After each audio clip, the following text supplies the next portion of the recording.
How this budget reconciles with the borough plan you talk of. You talk of inclusive growth when people are being priced out of their homes and businesses. You talk of reducing inequality when many of the cuts are inflicted on social care, public health and children. The reductions you've made in public health are greater than reductions in the central government grant. You talk about strong and sustainable neighbourhoods when you starve estates like Cressingham of repairs to prop up a risky bid to enter the property market facing costly legal challenges.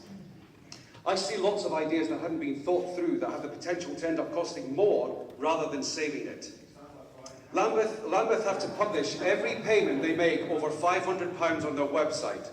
Up until last week, this was done on a monthly basis. When you look at the three spreadsheets for October, November and December, these show that the Mews Town Hall development were paid £3.9 million for 3 months. But according to the new system, which consolidates payments into quarters, shows that Mews were paid £7.5 million from October to December. Which is it? Your figures are completely unreliable.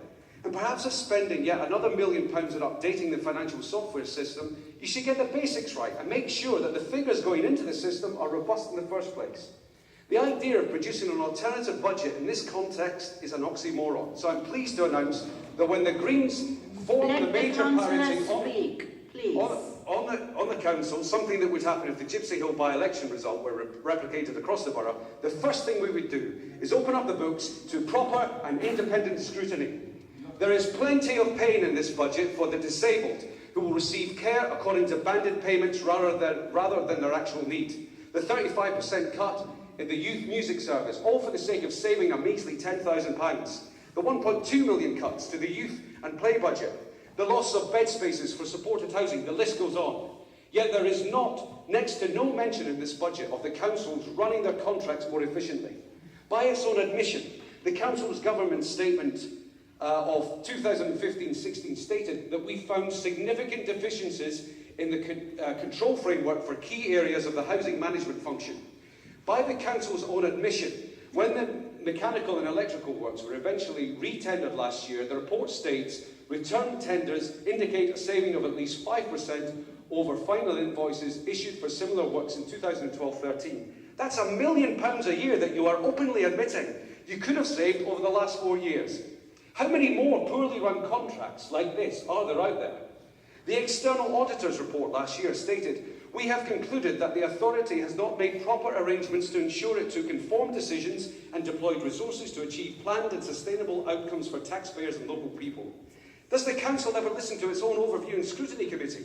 In October 2015, they recommended all council contracts once signed should be public documents. There should be coordinated oversight through a named individual over a whole project, and that new major developments should learn from previous contracts and put in place a clear business system to monitor them.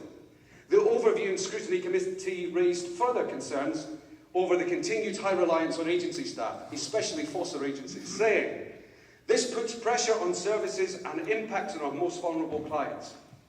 The council needs to move towards a permanent workforce for reasons both financial and of service continuity.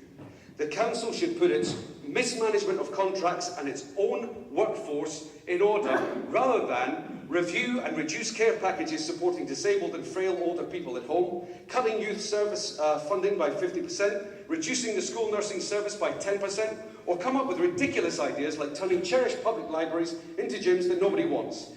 At the October 2015 Cabinet meeting and the subsequent call-in that I made, the concern was raised about the writing of a blank chequebook for the Cabinet members' housing SPV. And we were promised by the lead officer, and I quote directly from the minutes, the cost of the SPV would be put forward in a future business plan. A year and a half later, where is it? We are being asked to sign off a budget with no visibility of how much money is being used from the HRA to prop up this SPV. 30 seconds. Just last week we learned that Lambeth has the second highest compensation bill for disrepair claims in the whole of the UK, having paid out nearly £11 million in the last 5 years. So bad is the situation that the council saw fit to increase its litigation provision last year by an additional £1 million. That additional £1 million could have wiped out the savage cuts to youth services. The recent peer review highlighted concerns about your ability to deliver on objectives, that you have not brought residents along with you on many projects, and you have a level of corporate disobedience which seems to carry on with impunity. It's time to take a clean room and get Lambeth's house in order. Thank you.